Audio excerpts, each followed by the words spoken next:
But Nick, we're not talking about just a decade ago. There's posts from just a couple of years ago where she's calling Peter Dutton a monster. Now, we hear a lot about being divisive, dehumanising language. That sounds like fairly dehumanising language in my book. Yeah, I'm not prepared to make excuses for this woman, as Adam seems to be. I'm speaking as a man, of course, with an absolutely clear Facebook and Twitter record, because I hardly use the things. But look, I mean, they are all class C's people, aren't they? They completely lack any originality whatsoever. Out come the same old things, the Nazi tweets, the Hitler stuff, the racist stuff. Does anybody actually take any of this seriously? Does it mean anything to the ordinary voters in the seat of Dixon, who will make their decisions based on much more grounded things like the cost of living and the cost of fuel and everything else, and that they know Peter Dutton and his character has been a member for that seat for what, more than 20 years?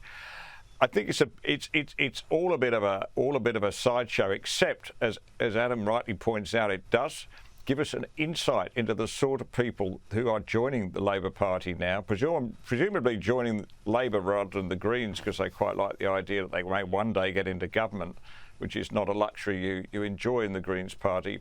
But, you know, they are way out there on the fruitcake fringe, and you can see how Albanese has so easily allowed the party to be dragged to an anti-Israel stance in a quite a horrible manner, probably one of the most disastrous things that have happened under this government.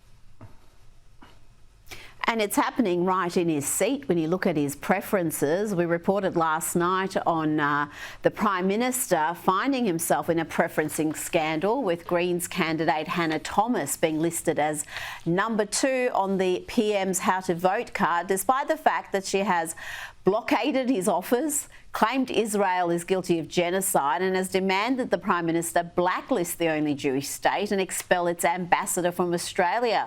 She's held up signs like this at pro-Palestinian rallies, and the Australian reports today that Hannah Thomas was part of a long-running protest outside Anthony Albanese electorate office. The protest was labelled appalling by the Prime Minister. He said it has no place in a democracy. Nick, Anthony Albanese refuses to change or even explain this How to Vote card. He has rewarded here a radical activist for her radical activism. It's hard to take his claims seriously about how bad these protests are for democracy when he's put her number 2 on his ticket. It's hard to take anything that comes out of Anthony Albanese's mouth seriously right now, but I mean, his idea, his attempt at nonchalance, you know, this is nothing to do with me, you know, I don't even know this woman's name. I mean, do you really believe that? That's a very unconvincing story. But he also came out yesterday and said, well, of course, you know, I'm above preferences because I don't need preferences to be elected. I was elected on 53% of the vote last time round, as if preferences are for lesser human beings. But I'll tell you what, he should be careful, because when he was elected to Parliament in 1996, there were 85 MPs in Parliament who didn't need to go to preferences. In the last election, there are only 15. Every seat is getting less and less safe. The electorate is very, very volatile. And I think the voters you take for granted are the ones that are going to come round and damage you in the end. Now, someone who was a Labor senator, they were very proud of her before they chucked her out of the party, Senator Fatima Payman of WA.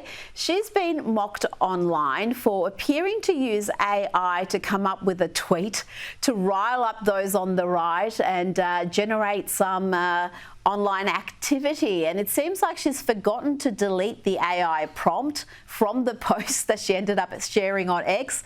Let's have a look at how she apparently asked AI, I don't know if it's ChatGPT, Grok, what she has used here, to write her a post that would trigger right-wing nut jobs. Here's the full tweet as it appeared.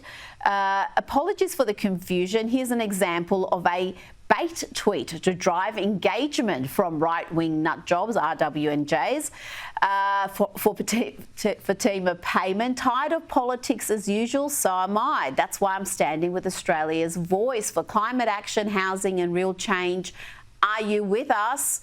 Hashtag Ozpoll. So the whole thing went up.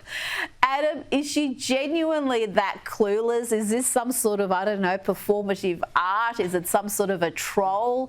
I mean, I do recall a few weeks back she was praising the Iranian regime for its treatment of women. So I don't know, maybe she really is just that clueless.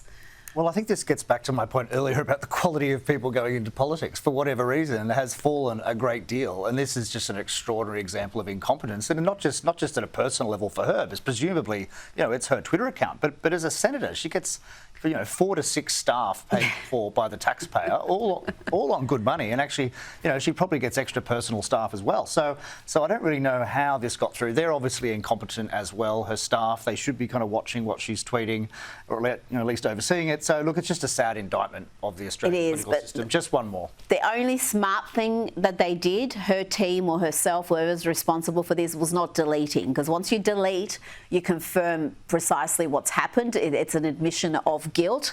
Nick, I mean, we are laughing at this, we're mocking this, but she's in the Australian Senate, just sitting in the upper house, and you do wonder why Labor selected her. Of all the candidates they had available to them, they were very proud to have a young Muslim woman in a hijab in the Senate, and I wonder if she wasn't wearing a hijab, whether she would have been selected. Yeah, I mean, she seems unable even to think up a very short insult. She has to get the computers rolling to do one for her. I mean, it's extraordinary. It's not as if it's Shakespeare or anything, is it? It is very, very low-grade stuff, and it just goes to the fact that these are not serious people whatsoever. How they got into the Senate? Well, they got in through preference deals, didn't they? I mean, nobody voted for that many Greens senators straight off. She just slips in on the back of lazy preference deals from Labor and others, and it's an absolute disgrace. I mean, you remember that the description of the Senate as unrepresentative swill? I think it's even more unrepresentative than ever before. Yes, one of Paul Keating's great lines there. We do miss some of his gems. Now, I wanted to get your thoughts on this piece from Robert Gobleson in the Australian newspaper today on Donald Trump's tariff strategy. He writes that, "Today I deliver controversial but underlying good news. There is an economic justification for what Trump is doing. He is not mad. Behind the Trump tariffs and the country-to-country discussions are serious global economic and defence issues which are rarely discussed. As the economic burdens on America grow with global GDP outpacing American GDP, America is finding it more difficult to underwrite global security. The US wants its defence burden reduced by increased expenditure from those benefiting from the American security umbrella. This includes Australia." Nick, he is stating the absolute obvious there, but it is obvious points that have seemed to be lost on so many commentators. This is something Donald Trump campaigned on. It is something he has spoken about for decades. It should come as no surprise. Now, whether you back this or not, this is very much part of his America First strategy. Yeah, I'm looking forward to hearing Adam's analysis of this. He's a much more accomplished economist than I am, but it seems to me that yes, I mean, as Robert Gobleson points out, there are many challenges to the US economy going forward. One is to maintain its position as the reserve currency. Fine, we understand that. But I don't think this blunt instrument of tariffs is going to get there. Yes, we shouldn't be surprised. This is what Trump said from the beginning. We should have taken him seriously, but I'm far from convinced this is the way, or that this sort of cartoony picture that we paint of the blue collar American workers out of a job, been put out of a job by China. It's all too simplistic and one-sided for me. I mean, American consumers, like consumers here, have benefited enormously from cheap Chinese goods that we wouldn't have been able to make in such quantities ourselves. So yeah, this tariff's good, free trade bad. It's certainly not good for Australia, and I'll leave it to Adam to put some economic flesh on the bones on that argument. Well, economists don't like tariffs, Adam, but the failures of globalisation cannot be overlooked. This is something that JD Vance has spoken about extensively, certainly Donald Trump. They have seen American manufacturing decimated, and this notion that you can get developing countries to make things cheaply whilst more advanced countries just come up with the innovation. It hasn't worked out that way. The developing countries very quickly work out how the innovation works, and that, especially when you've got a country like China that just steals the intellectual property. That is a rogue economic superpower now that doesn't play by the rules. Yeah, look, certainly I think overall I agree with Nick, but you've got to look at the distribution of economic growth over time too, and this is kind of going to your point. So the US has experienced, dramatic GDP per capita growth overall, but amongst certain communities, the communities that vote for Donald Trump, the cheap TVs and radios and and iPhones, they just don't compensate for the loss of dignity from a job. And, it often leads to drug abuse and even death in some cases, and these communities are decimated, they're very angry. Okay, they've got cheap stuff, but actually they'd probably rather more expensive stuff and a job. Yeah. Although I don't think these tariffs will necessarily work, but the US is going to try to bring back some jobs. It'll probably bring back some manufacturing jobs. I don't think it'll bring back many, but let's just wait and see. I mean, the elites have been wrong about pretty much everything over the last 10 years. So they've formed a consensus that this is a disaster. Well, it probably won't be a disaster then if they think it's going to be a disaster. All the focus on the stock market in the media, Trump supporters couldn't care less about the stock market. They don't own any shares. They're poor people. Most people that own stocks vote Democrats. So I don't think that's much of a problem. The one other point that I would make, and I think it's missed, is that I think this is just a revenue-raising exercise to some extent. The only way that the US can reduce its extraordinary deficit is by imposing tariffs, because the Congress is never going to increase taxes. It will not pass a law to increase taxes. But the president, he's got one lever, and that is tariffs that he can unilaterally increase. These tariffs, even at a 10% rate on everything, it's $300 billion a year. It's a lot of money. It's a lot of money. So it will help close that gap. And if you're not going to close the gap, well, how else are you going to close the gap? So you've got to think of some other way, whether you cut spending or whether you increase other taxes. But, there will be a financial collapse otherwise. So they have to do something. They have to do something, and what we're looking at, this massive economic realignment, it is a medium to long-term project, and people are expecting results within days or a week. That is not just reasonable. Look, the rollout's not been ideal, I must say. No, and there has been a lot of... I don't know what's going on. That's different ministers say different things, but look, we do have to wait and see, as you say. Your core point is, we're only a few months into this presidency. Let's give it 3 years at least. Well, we talked about the Trump voters not really being too concerned about the share market fluctuations. No. And something like the bottom 50% in the US only hold around 1% of those shares. So it is not a huge concern. And there's this been representation in the media that, Trump's there for the billionaires and the top end of town. And complete opposite has been the case. Absolutely, and that has been the case for several years, where those who are the most affluent are increasingly voting left, and those who are working class, aspirational, are voting right. And we're seeing that right here. They've completely flipped. I don't think they've flipped as much here yet, but in the US they have completely flipped, basically. And actually the Liberals here have to work out whether they're going to be a working class party or not. I still think they try to have their feet in both camps. Yes, and I think that's why they're failing. I think that is precisely why they're failing, because you can't be all things to all people. And I think their desperation to win back a few of those teal seats in the affluent inner suburbs has completely, Nick, frustrated their messaging and their ability to come up with policies that clearly differentiate them from Labor, to be bold, to be strong on these policies, because they know some of that rhetoric is not going to be popular in the affluent inner suburbs, but it'll be very popular in the outer suburbs and in regional areas. Yeah, I mean, the politicians that are going to be successful in this modern era are those that are able to straddle that divide between the university-educated, largely in a metropolitan elite, and ordinary practical people who do other jobs for a living. So, we all know what that divide is. We all know how hard it is, increasingly hard to bridge that divide, because they seem to want quite opposite things in many regards. I think when the chips are down, neither, certainly not Albanese or Dutton have managed to do that. Whether it can be done, I don't know. I'm beginning to doubt whether we end up with a political system here which really has, essentially two parties nominally on the centre right, like much of Europe does, who knows where this goes? But right now they're both at historic lows on primary votes, and that's the reason. Now let's go to the UK, and Prime Minister Keir Starmer has finally admitted that a woman is a biological female. It took a ruling from the UK Supreme Court for him to have enough courage to say this. Do you believe a trans woman is a woman? Look, I think the Supreme Court has answered that question. So you don't believe a trans woman is a woman? Look, a woman is an adult female, and the court has made that absolutely clear. I actually welcome the judgment because I think it gives real clarity. It allows those that have got to draw up guidance to be really clear about what that guidance should say.